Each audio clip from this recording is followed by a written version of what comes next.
la la la la la la, la la la la la la la la, la la la la la la la, la la la la la la. This very body is soil. My body, your body, everybody is just soil body.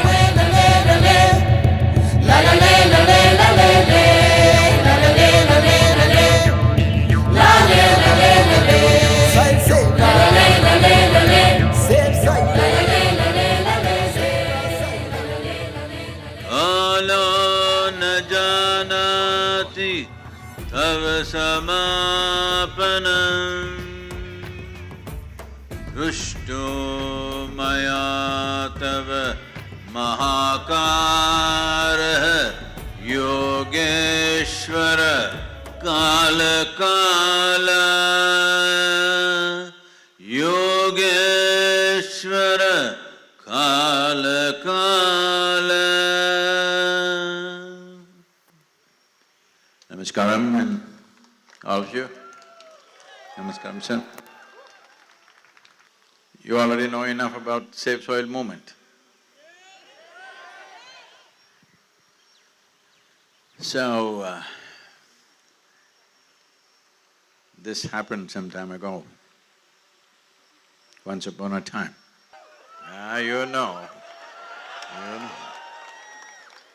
Then why should I tell you the story? You know the story. Right now, humanity has taken to this mode. This is the case of a man standing or sitting on the wrong end of the branch and hacking it. When he succeeds, he will fall. Right now we have taken to this mode that our success will be our ultimate failure because we have crafted our success in this format. So whatever damage that's happened to the soil and to the planet is not small, because in the last 70 years, 67% of the vertebrate life has disappeared. 84% of the biomass insects have disappeared. 92% of the freshwater aquatic life has disappeared. All this has happened, and 27,000 species of organisms are going extinct per year. All this is happening not because of some evil intent of somebody. All this is happening in pursuit of human happiness and well-being. That means every one of us, knowingly, unknowingly, are partners in this destruction. The only way to turn this around is every one of us become partners in the solution. There is simply no other way. Are you there? Well, this is an extraordinary situation for a generation because never before we even imagined that soil could go extinct. When we use the word extinction, we always thought of dinosaurs and dodos.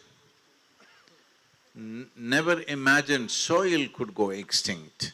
But that's where we are going right now because of excessive usage of land.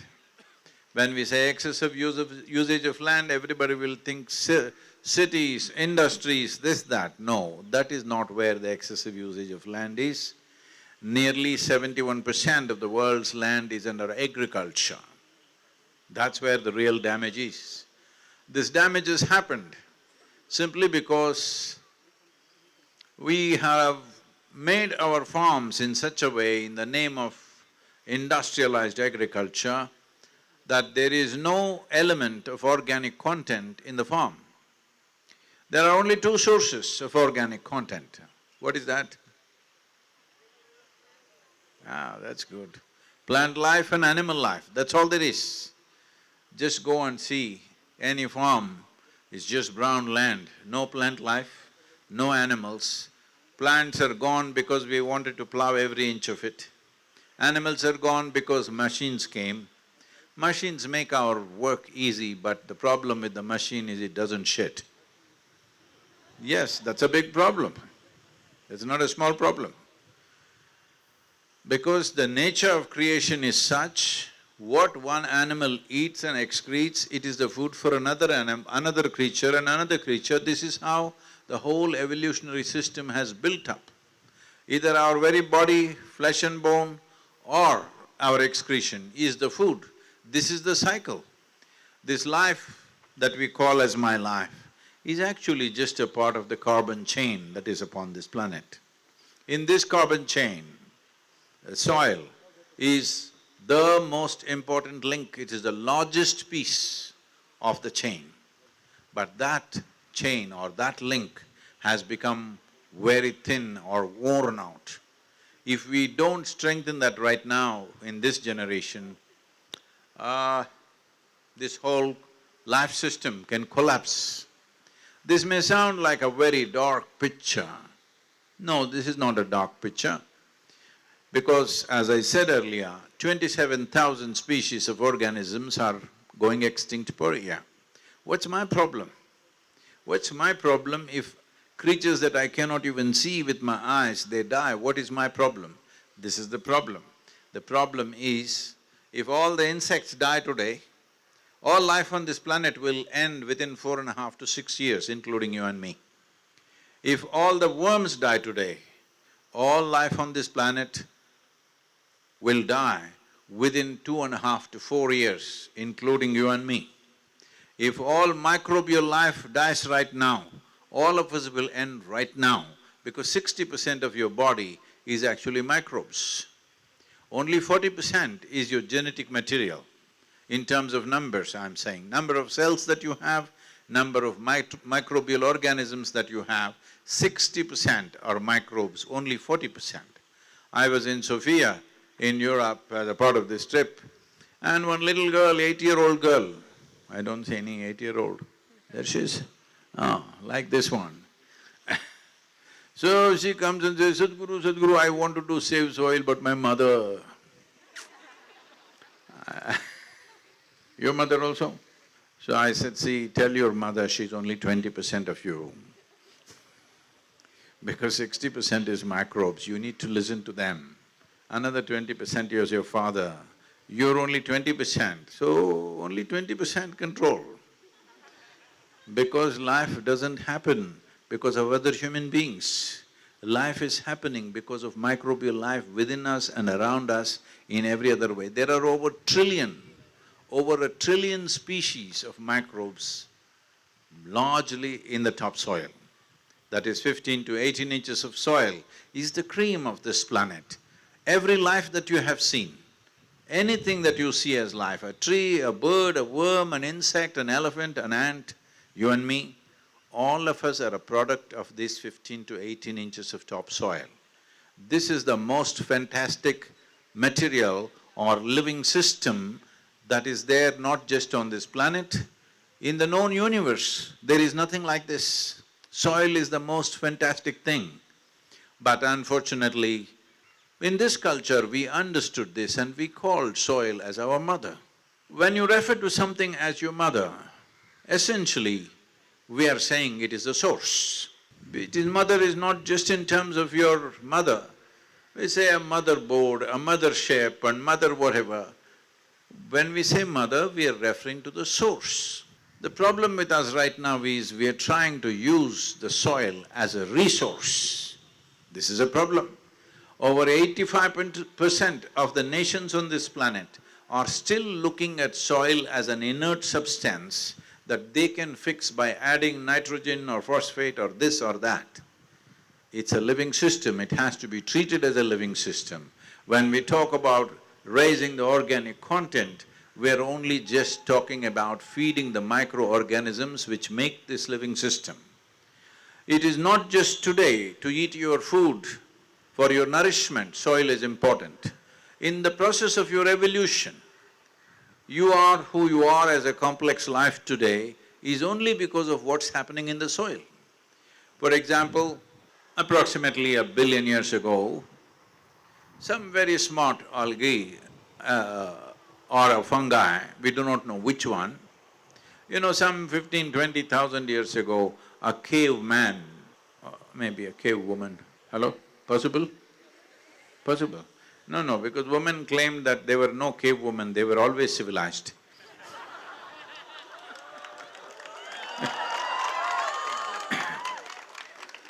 So, we don't know whether it's a caveman or a woman who discovered how to cook food with fire. Not a small thing, your life has changed because of that, isn't it? Just imagine if there was no usage of fire, what you would be eating. Not from Swiggy, you would be eating with the piggies.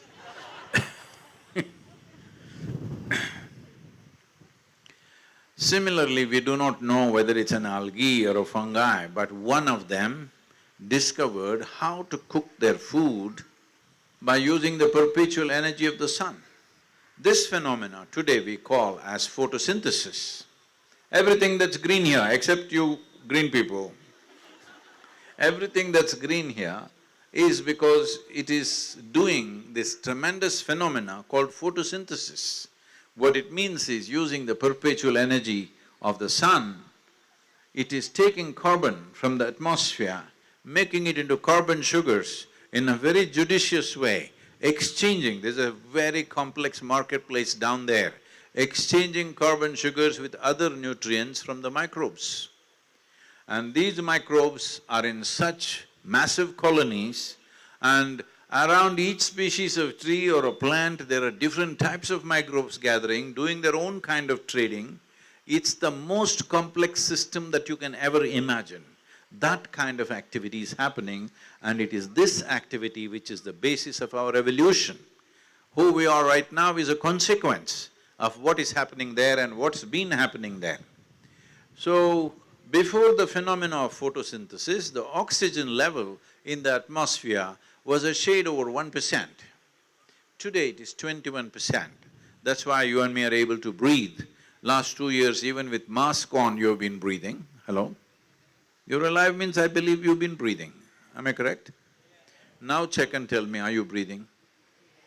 No, don't just agree with me. You must check, because one day you will not be breathing. Don't take it for granted. Yes, you must know you're breathing. If you just know you're breathing, your life will change. Most people don't know most of the time, now I'm breathing. It's information. No, it must be an experience that you're breathing. Hello? So one day when we check you like this, it'll happen, I'll bless you with a long life, but still it will happen, isn't it? Hello? I'm just asking, you're all dying kind or no? Yeah, that's good, because if you're immortal, I can't talk to you. We are mortal. What it means is, we have a limited amount of time. And what we call as life right now is a certain amount of time and energy. Time rolling away for all of us. Can you stop it? Can you rewind it? Oh, yesterday I didn't do good things, so let me rewind it, possible? No. Time is running away for all of us at the same pace. There are no brakes on it, there's no rewind on it, just running away. As you're standing here, you're getting closer to the grave. No, this is not the direction where it is, I'm just saying.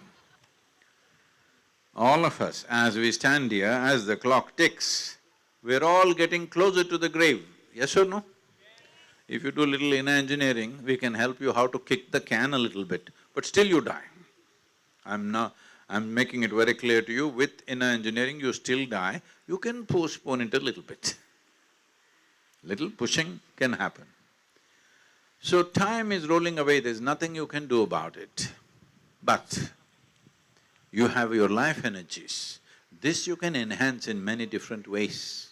This is important because if you don't have an enhanced sense of energy, you will always try to do survival issues.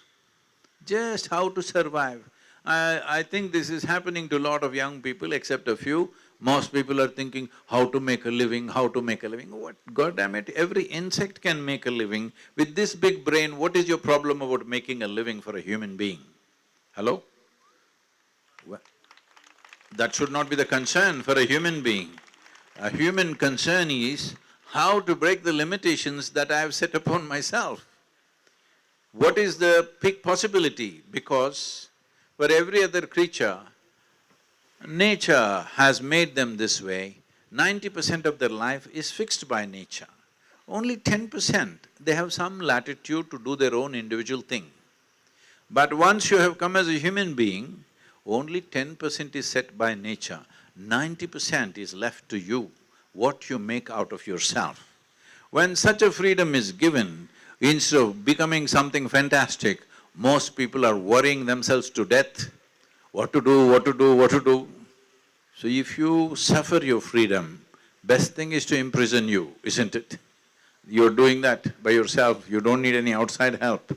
Always trying to build bonds and bondages with everything around you because you're afraid of freedom. Freedom means anything can happen. Hello? Is it okay? Anything can happen. It's our business to see that the best things happen. Yes or no? If you don't want freedom, we can put you in a cage, nothing will happen, every day, morning, evening, we'll throw some peanuts at you, you can eat and be happy, secure. How to make a living? How to make a living means, we can put you in a cage and daily give food to you, you can make a living. This is not the point of being human. Once you have come as a human being, nature has put two lines for everybody else, all other creatures. For the human being, the top line is gone. If you don't explore that, you're not a human, that's what it means. If you do not explore beyond the limits of your body, beyond the limits of your mind, what is it that is possible for a human being? It simply means evolution went waste.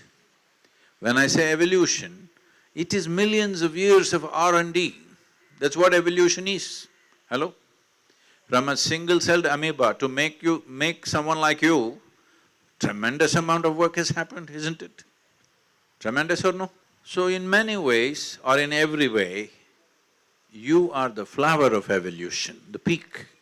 You're on top of the world, but most human beings not feeling like top of the world because they just did not learn how to handle their own intelligence. Their own intelligence is troubling them. They have given it many names to it, all kinds of mental ailments, but the only thing that's happened to you is your intelligence is turned against you. You can call it stress, you can call it anxiety, you can give it any number of names, but essentially your intelligence is turned against you. If your intelligence was working for you, would you keep yourself blissful or miserable? Please tell me, I'm going to bless you right now. Blissful, of course. What you want for your neighbor sometimes is debatable, but what yourself, it's very clear, isn't it? Hello? So this is very important. Why I'm talking about this when we are doing Save Soil is, you can only take up larger issues in life if you are not an issue. If you yourself are an issue, what larger issue will you take up? So this one thing you must take up in your life. In your life, you shall never be the issue. You are never the problem in your life. Outside there are 1,000 problems, we'll deal with it to the best of our capabilities. But I am not the problem in life. Will you at least take care of this much in your life? You are never the problem. So people will do so many things, life will throw all kinds of googlies at you. It's okay. Whatever life throws at you is not always your choice. What you make out of it is 100% your choice. Yes or no? What comes is not our choice. What we make out of it is our choice. If you keep this one choice going always and not surrender, I want you to just remember the most wonderful moment in your life, when you were really at your best. You were joyful, you were loving, you were wonderful, you have such moments, right? So you are capable of that. So keep that as the baseline. That's the baseline for your life. Never come below that. This means no matter who does what, you do not surrender your wonderfulness to them or to any situation. Let anybody do whatever they do.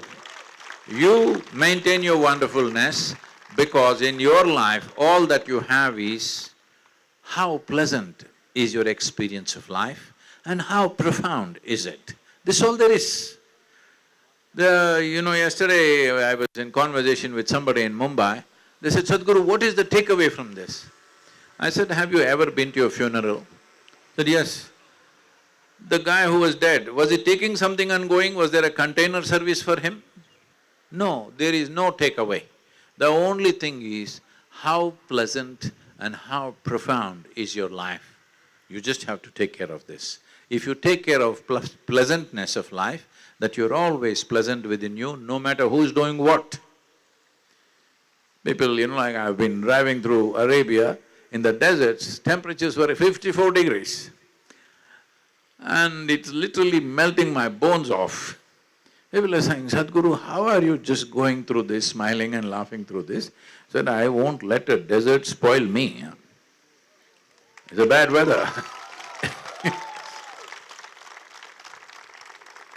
Rain or snow or desert or people or nonsense or trolling will not take away my wonderfulness. You must make sure your wonderfulness is never gone.